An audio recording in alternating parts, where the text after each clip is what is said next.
All right, so let's start. So here's some information. I want to kind of give you a little background information. So this is to help you on your argument essay tomorrow. Okay, so just mark that this is for argument,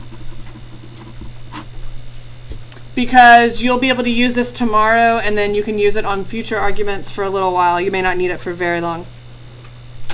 So here's what this shows you. It talks to you about the structure of our question. So notice that it says to solve a moral or ethical dilemma. So around 2008, 2009, our question kind of changed to be more philosophically based. This year, the testing committee for this year's test started 2 years ago, and it changed a little bit. We're still writing an argument, just the structure of the question changed a little bit. So once we write a couple, I'll bring up a couple of more recent. You'll see some old ones because we really don't know what's going to show up, so I kind of prep you for all of them. But notice that it's a moral or ethical dilemma. Adopt an argumentative position. Defend or challenge or qualify. Okay, so what does qualify mean?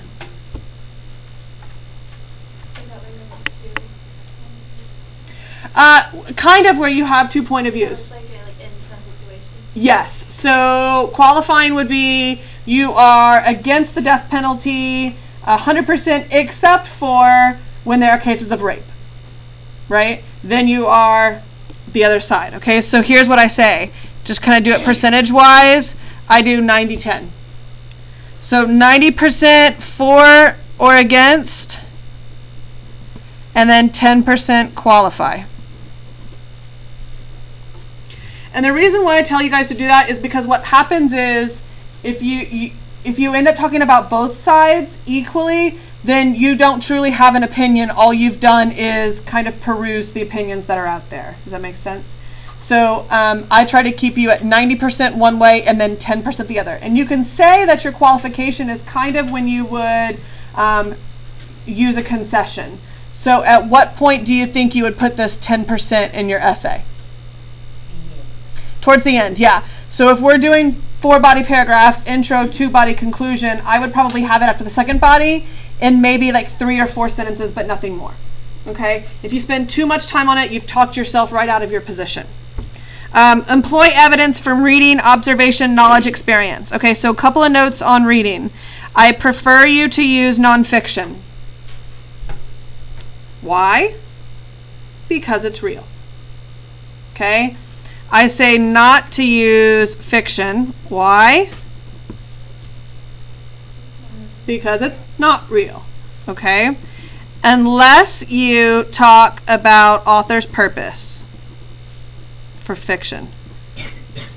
So, think along the lines of being able to use 1984, but speaking about George Orwell's purpose, ultimate purpose of writing it. Does that make sense?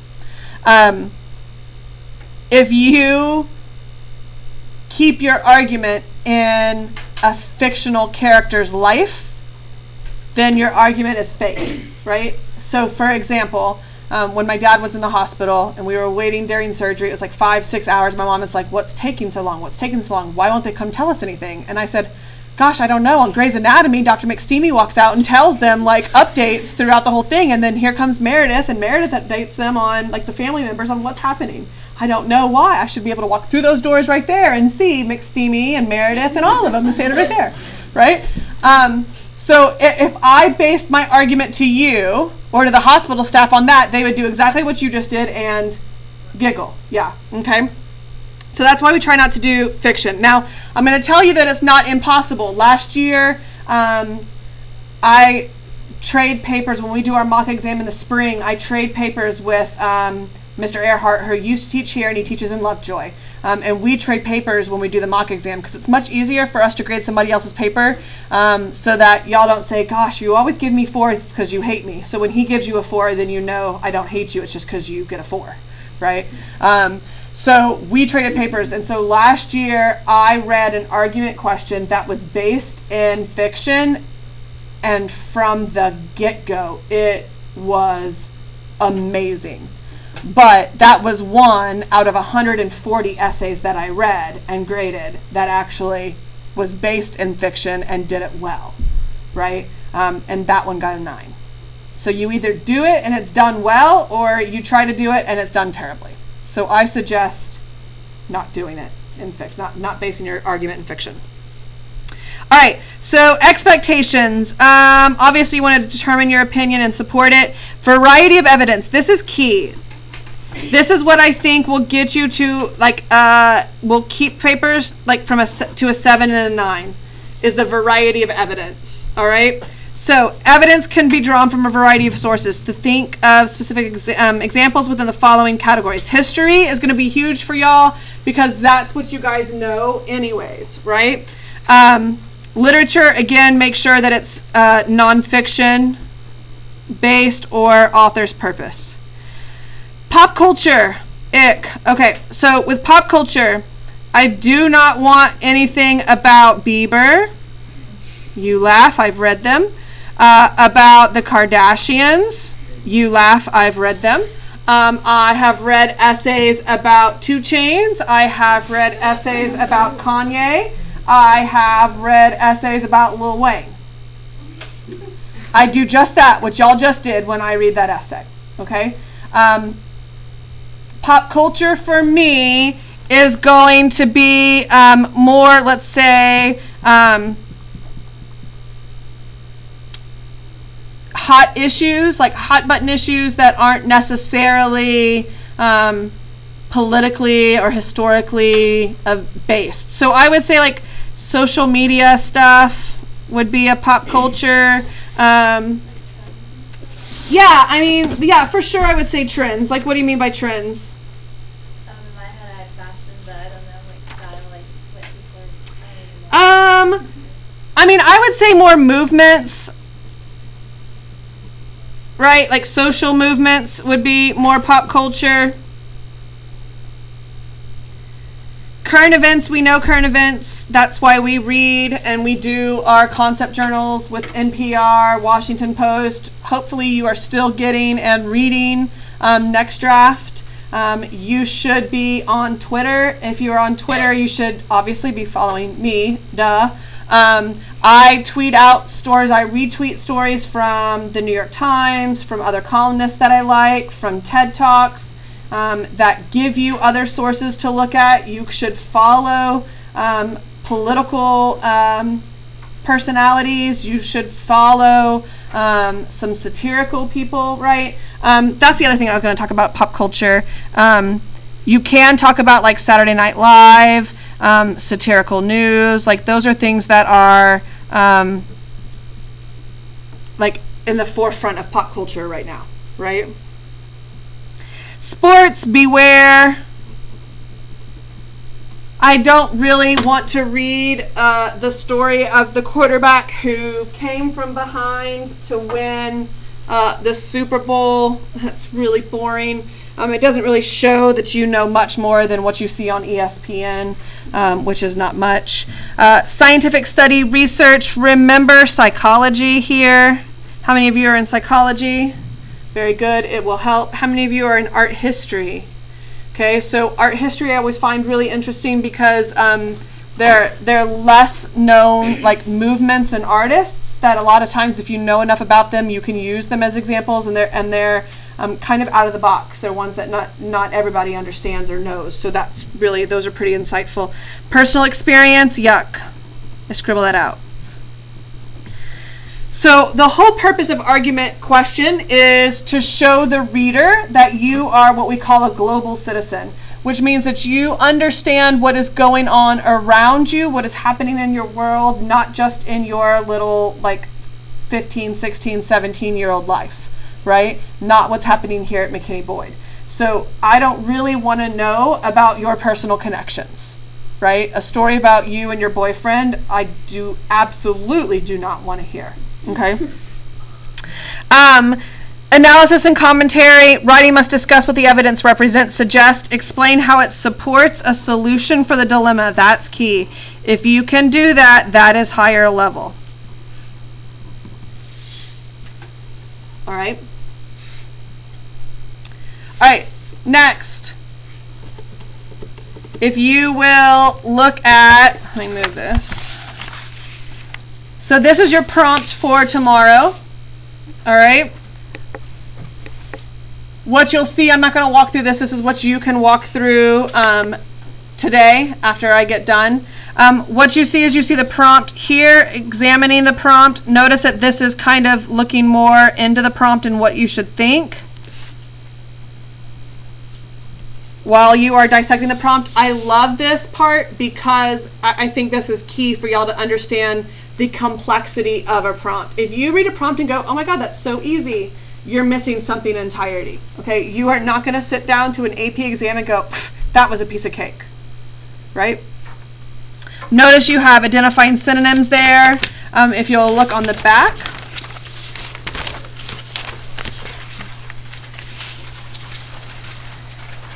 You have here understanding the task. This is really kind of key as well. If the name was on there twice, that means you're buying 2 shirts. Just write it down once. But then there's an extra 20 stuck to one of the sticky notes, and then there's no. Yeah, just keep that out to the side. I know what to do with that one. Yeah. So notice here that this is understanding the task. So it's going to ask you to kind of paraphrase the prompt, and then notice that it asks you here explicit task. What is the explicit task? What does explicit mean? What's what? What's obvious? Yeah. So it's what is stated, like directly stated in the prompt. What are they specifically asking you to do directly? Then notice you have the implicit. What does implicit mean? Yeah, these are your abstract ideas. So think about like the other day when we did the values and we looked at the components. So think about that. So that you're going to look at the components, you're going to look at the aspects, you're going to look at the implications, like the big picture. If you don't understand that there is a bigger picture, that there is a reason why this type of question is being asked, then you are missing the implicit question, okay? Below, it will ask you to write a statement to defend, challenge, and qualify. The reason why I think that you should do this is because sometimes you may feel like you are challenging a topic, but really the evidence that you have will lead you to defending it. So know that in the summer, College Board is not going to give your parents a phone call and go, hey, does Rebecca really feel this way about this topic? No, they're never going to call, okay? So it just has to be believable. So whatever it is that you support, you have to feel like there's some passion towards it and that you have enough evidence to support it, all right?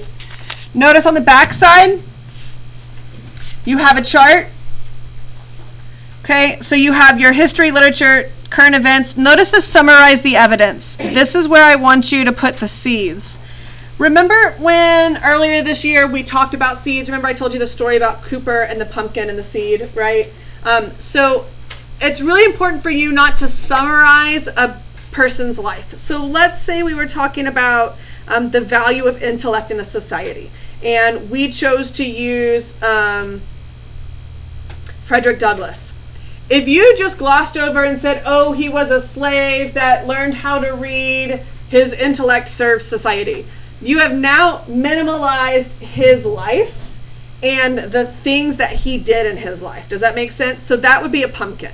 A seed for Frederick Douglass would be the fact that his intellect led him to understand how to manipulate people, right? So he knew that the only way that he would be fed well is if he let his horse go, right? He would take the whipping. He knew that he would be beaten, but he would take the whipping in order to go, quote unquote, chase down the horse to the neighboring farm where the neighboring farm would feed him, right?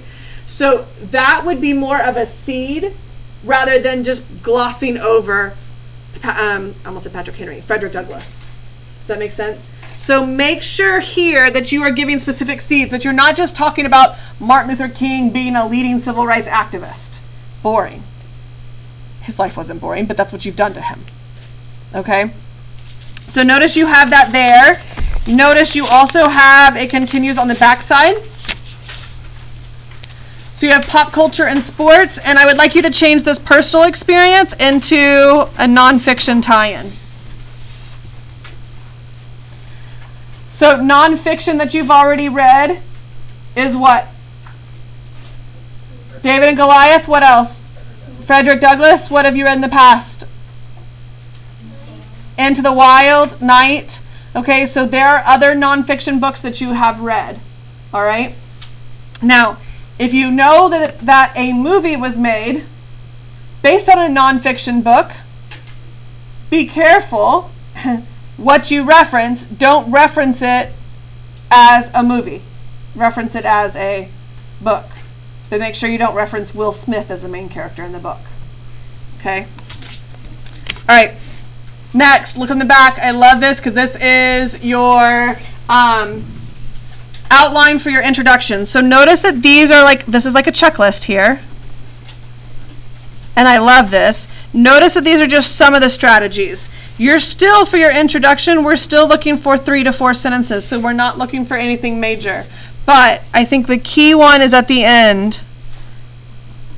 I think a key to argument, and I don't know if I've said this to you guys before or not, a key to argument for me is definition. If you have an abstract idea or a concept that you are dealing with, let's say adversity, like the one that you're going to talk about, and Jacob and I both have a different skew or a different look on what adversity means, we're arguing in circles. We're never going to get to an understanding because his idea of adversity may be a tad different than mine. So I want you to try to organically put in a definition into your introduction somewhere if there is a key term that you have to identify, right? Like adversity, happiness, education. Education could be formal or informal, right? So I need you to find, that's why we looked at the definitions yesterday of the values or the other day of the values, so that we can all kind of understand how different people see that term, right? I think that one is one definitely that needs to go into your essay. And then here you can write your introduction. Good? Now flip over to the back. Look at what this has for you. Look over that. What is familiar there?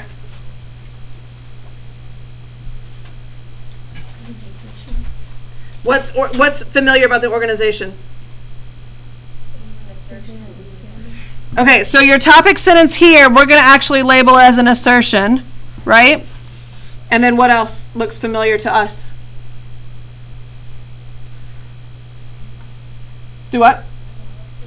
That goes with what?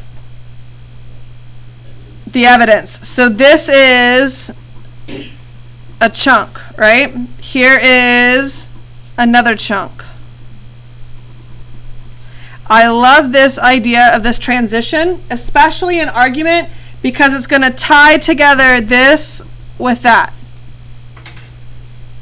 Right? It's going to smoothly move from one example to the other.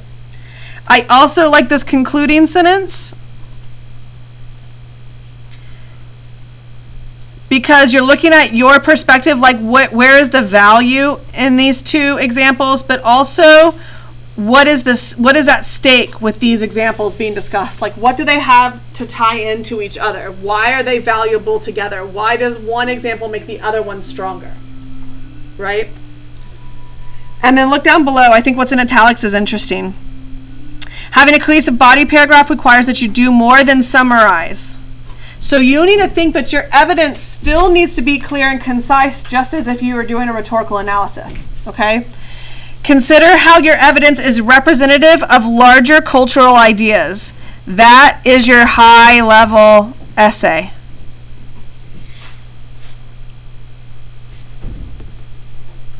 All right?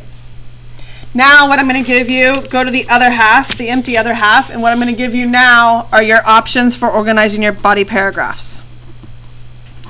So here's option number 1. Okay? So everybody will have an intro paragraph, 3 to 4 sentences, then body paragraph number 1. You will assert something about a person or an event.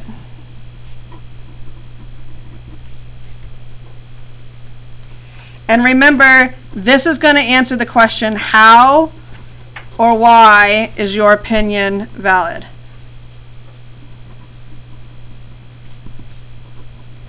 But notice you are using a specific person or an event. So let's talk about Frederick Douglass and intellect. What was the value of Frederick Douglass's intellect on society? What could you assert about Frederick Douglass's intellect? How did it serve society?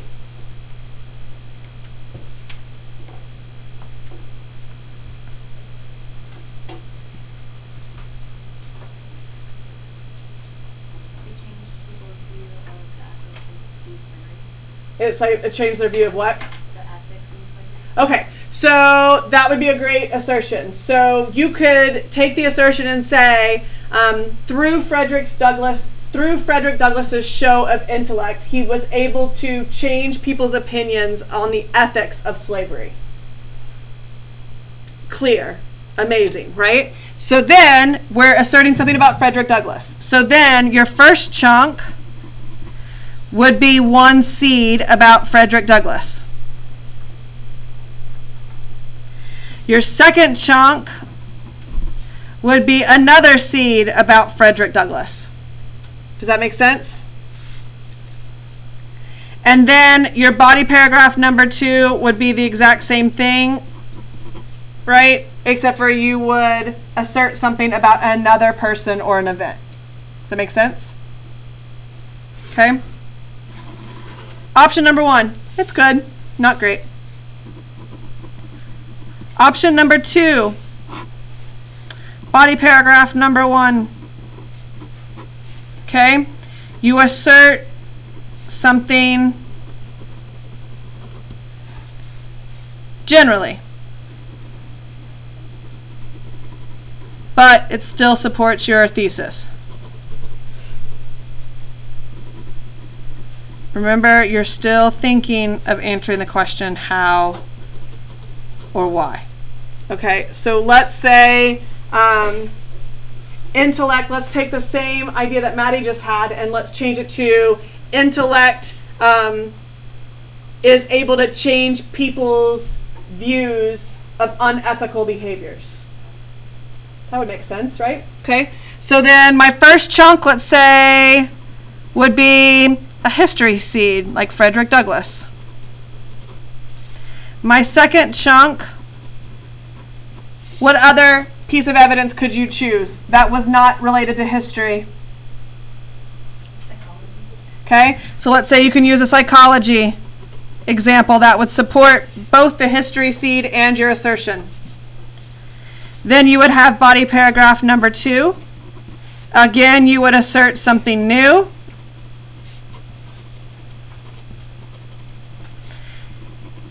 You would have your chunk number 3. Let's say you do a nonfiction reference, and let's say chunk number 4, you do a current event.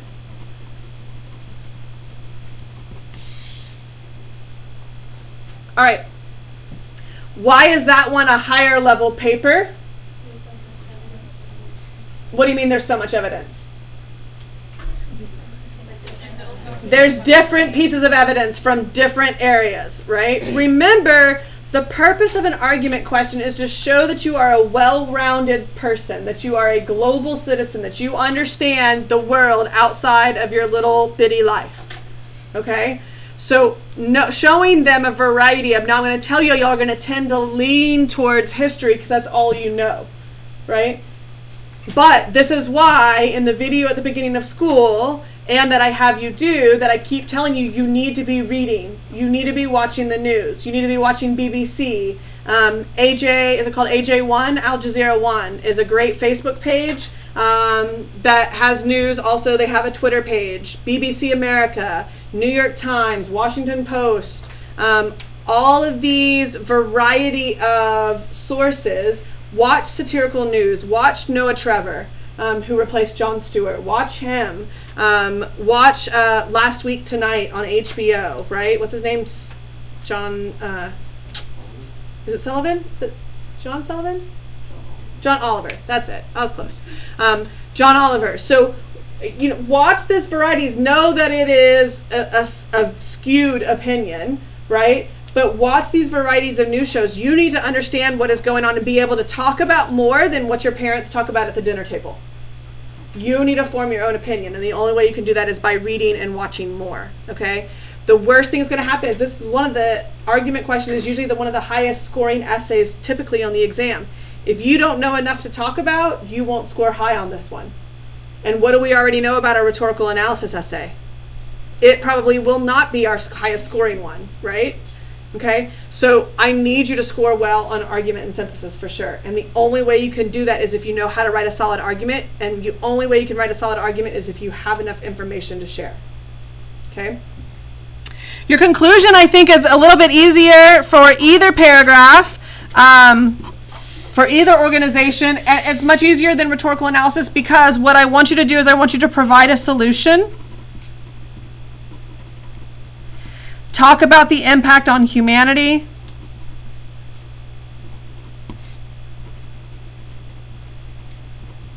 Here's where you can do a little bit of a personal connection. But again, don't go into another story. We're only talking like 2 to 3 sentences. And make sure it's a good story that sets you apart from other people. Boyfriend, girlfriend stories are terrible.